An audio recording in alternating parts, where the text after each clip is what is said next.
Yakuza is a series that has a variety of things that you can do in each entry, from little minigames to take you out of the main story for a bit, to sub-stories that provide a detailed narrative of its own. There is no shortage of things that there are to do. With these various things, there are themes that follow. They can be silly, they can be sad, or sometimes they can be completely in-your-face creepy. On that, we'll be exploring some of the more creepier things in Yakuza, and the various activities you can do. So now, let's uncover the horrors that exist within the realm of Yakuza. Let's start things off with something most of you already know about. Ghosts are an entity that have appeared throughout different instances. Most of the ghosts that you can encounter make their appearance in sub-stories. They can appear neutral and somewhat playful even, such as the ghost in Yakuza 5, who is just some guy photobombing people in a photo booth, who died as a result of doing so. And you only realize this when a couple of high school students inform you about this, catching you completely off guard. Similarly, there is a ghost in 2 and in Kiwami 2 with a videotape you were given by some random individual, where after watching it, you become cursed and haunted by the woman in the tape, who also seems to be very interested in you, almost taunting you the closer you come to understanding what is going on.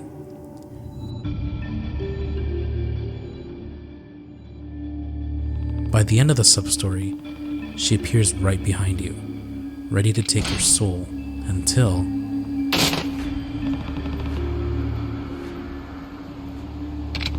Kiryu wasn't the first person to experience this, however. As in Yakuza 0, another appears in a similar instance through a videotape, though in this case, it happens to Majima. You can spark a conversation with the clerk in Gandara once you max out your friendship, who tells you about a special videotape, simply titled The Videotape. And you soon meet a woman near the area where Makoto was hiding in the main story, and after you assist her by providing Odin's soup to help with her cold, she gives you the videotape. After giving it a watch, it's not the type of video you think it is.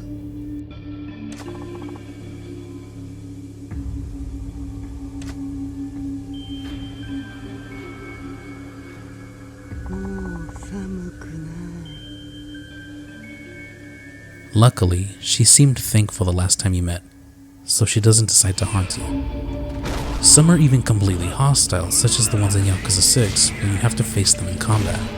And within the same game, characters from previous titles, mainly consisting of primary characters, appear within photos, such as Shinji, Dojima, Kashiwagi, Yumi, Kazuma, Laukalong, Mine, and of course, Nishiki. Others are more interesting, as they are a bit obscure, or even don't make sense to begin with. This includes Ihara from Yakuza 4 and Tokugawa from Ishin.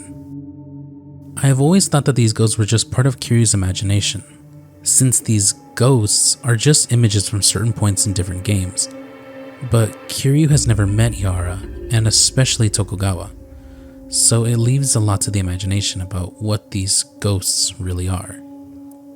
In Judgment, there is a side case where you need to investigate a supposedly haunted apartment that some guy and his girlfriend are planning to get. A ghost will soon appear after the lights are shut off out of nowhere, and it turns out to be the client's girlfriend, ending off in a more funnier than creepy manner. And even another in 7, where there is a girl that Ichiban spends time with, who turns out to not have been real in the first place, presented in a fashion that's a little more tear-jerking than scary. Regardless, that doesn't change the fact that the other instances can leave you feeling uneasy, especially if you stumble upon these unexpectedly. On to other supernatural beings. UFOs are another creepy thing that can be found within 2 different games. They first make their appearance in Yakuza 6, where only after completing the main story, you can enter Premium Adventure and purchase a UFO finder from Ebisu Pawn. Head up to the top of the roof at the Cat Cafe building and look to your left. After equipping the UFO finder, you can see it.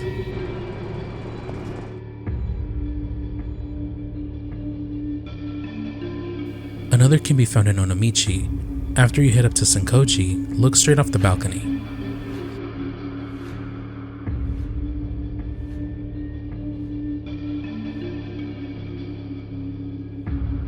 They make another appearance in Lost Judgment, in a side case, the SRC's Hunt for the Truth, where you can talk to one of the students whose father was apparently abducted by aliens.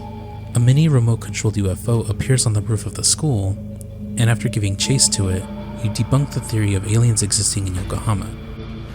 And that's it. Or is it?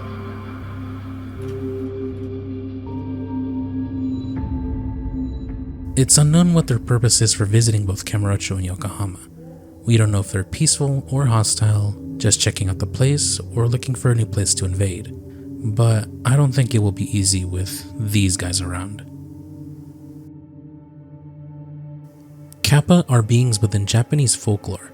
Specifically, they are yokai. The first encounter with them is in Yakuza 4 during the sub-story Green Shadow, where after some events of trying to figure out where a supposed kappa is hiding, you meet this man who's dressed up like one for a TV show he was supposed to film with the crew. After a little conversation you guys have, you go your separate ways, and a little after the conversation, everything is all fine and dandy. Or at least it was, until...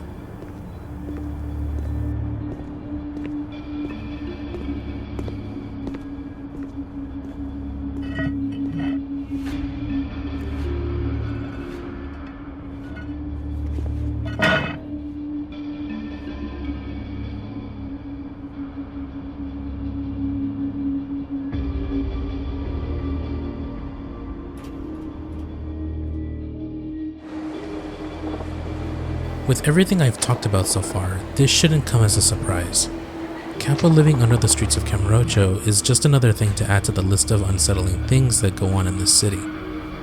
Many people might see this and actually find it humorous, but for me, I couldn't shake this uneasy feeling knowing that those things exist in Kamurocho, and I don't know why. But this isn't the only instance of them. In Sprint Match 3, Majima will encounter these beings yet again, except this time they're out for blood, as they chase you, trying to kill you.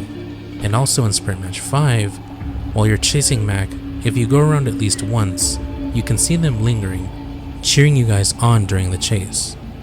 They re-emerge in the next entry, Yakuza 5, in another Ultimate match, this time for Shinada in Proving Grounds 5, where you have to defeat them using weapons within the area. I'm going to put these two under the same spot because they are pretty much similar to one another. Shangri-La is an area visited back in the very first game. However, as fate has it, you battle Majima there, and you too completely destroy the place. At first the building had a very gentle and peaceful look to it, but you return to Shangri-La in 2 and it is infested with hostile people. Even Sayama thinks the environment is creepy. However, this is nothing compared to how it is in 6, where you come back yet again, this time with Someya, who actually battles alongside you this time, facing a bunch of these guys on the ground who are just sleeping, but ready to take you out. An environment with an identical atmosphere is the hotel lab in Judgment. When you go to investigate the area with Sugira, the ambience and tone change entirely, with a sense of dread and eeriness consuming the place, giving you the sense of unease when you walk around. Sugira even gets kidnapped not too long after entering, so you are left completely alone. When you find him, you have to take out these sadists who are trying to suffocate him to death. Now, I know you're waiting for a certain individual to appear. Don't worry, I didn't forget about him. I just wanted to save him for his own section.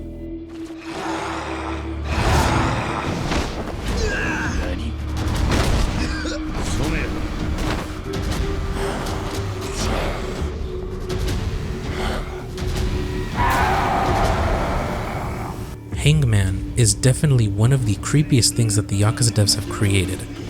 This guy wears an outfit similar to that of people who would partake in BDSM acts, with all of that leather material he wears. He also doesn't talk, but instead makes these weird and creepy grunts.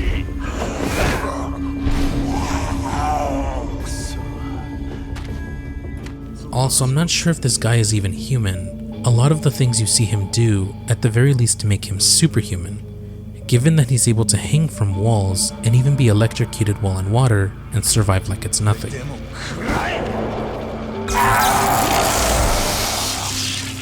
This guy appears in both Shangri-La and 6, as well as the Hotel Laboratory in Judgment. He stalks and follows you around, trying to eliminate you. For what purpose, I don't know. Maybe it's because you're invading on his territory, but he seems okay with the other guys who are just sleeping around, so maybe he's in cahoots with them? Regardless, despite this guy being as disturbing and strong as he is, this thing is still no match for our beloved protagonists. Zombies are a very common character amongst horror, so it would only make sense that they would make their way into a Yakuza game at some point. Zombies appear in different instances within the series, some as a climax battle, in sub-stories, arcade games, or even a full-on game title themed behind it. But besides Dead Souls, most of these instances are innocent, either being a part of some music video or as somewhat of a prank on Kiryu from Majima. But there's one main reason this is on the list. There is one detail in one of the games that brings upon several theories. In Yakuza 5, when you head over down to this area on Pink Street, you can encounter something unexpected. Yes, Gary's boot camp appears on the side of the street here. If you are confused, Gary's boot camp was one of the areas you can visit in Dead Souls to get training from Gary himself, assisting you in building abilities with your firearms. I know that Dead Souls isn't a game that is supposed to be considered canon, but I still find it interesting to wonder about why this is here in the first place. Yes, it's probably just an Easter egg or a reference to their previous title, but it still makes me wonder. What if Dead Souls was canon, and we're just being told it's not? What if Ryuji actually is still alive and is just in hiding? What if Akiyama actually did kill somebody? Some characters who were killed in previous titles have come back to life, some of these only as body doubles or siblings that look exactly alike, but others are that same person that died years ago. So it isn't entirely impossible for Ryuji to still be alive. Gary is also known to have other camps, as we see with Gary's love camp in Infinite Wealth's gameplay trailer. No major characters die either, so again, it still has yet to be really disproven.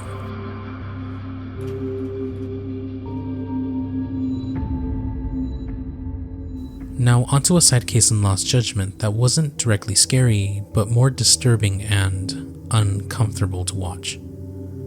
In the side case titled The Filthy Four, you encounter people whom you met in the previous game. The people you encounter are all perverts. However, it isn't just some case of a guy trying to catch a glimpse of a woman. No. Some of these people are stealing things such as swimsuits from apparently middle school girls. And no, none of these guys are kids. You even see one of them on the rooms. People also don't seem to be entirely human here, as they are even able to crawl on walls. This creepy place is crawling with these creeps, and it doesn't help that it's the same Hotel Laboratory area where you fought Hangman. Luckily, he isn't here, but if the hotel was like this even when Hangman resided here, then it makes a lot of sense as to why Hangman was wearing that BDSM equipment in the first place. Hannya Man is very strange to say the least. It's unknown who he really is.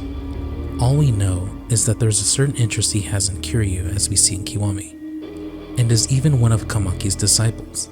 There have been many instances of him appearing throughout the series, some of these even in the main story in upcoming games.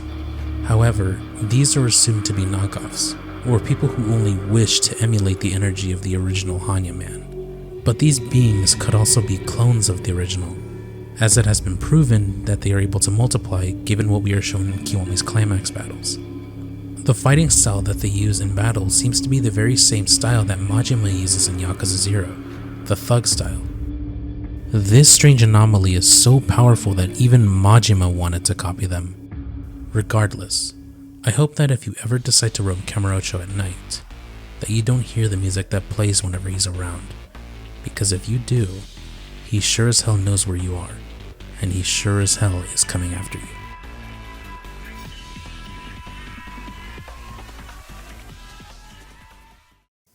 Now that you made it to the end of the video, there's no better time to say this. From the bottom of my heart, thank you guys so much. The channel has officially reached 1,000 subs, and I couldn't be happier. I know it's a bit generic to say, but this channel wouldn't be in the position it is without you guys. Like, seriously. Again, sorry if the uploads are still not consistent or common. It's been difficult to do so with personal life stuff and school taking time out of my schedule, so I hope you understand. But I'm here and I will still make enjoyable content that will be up to your standards. Anyway, thanks for watching, and happy Halloween!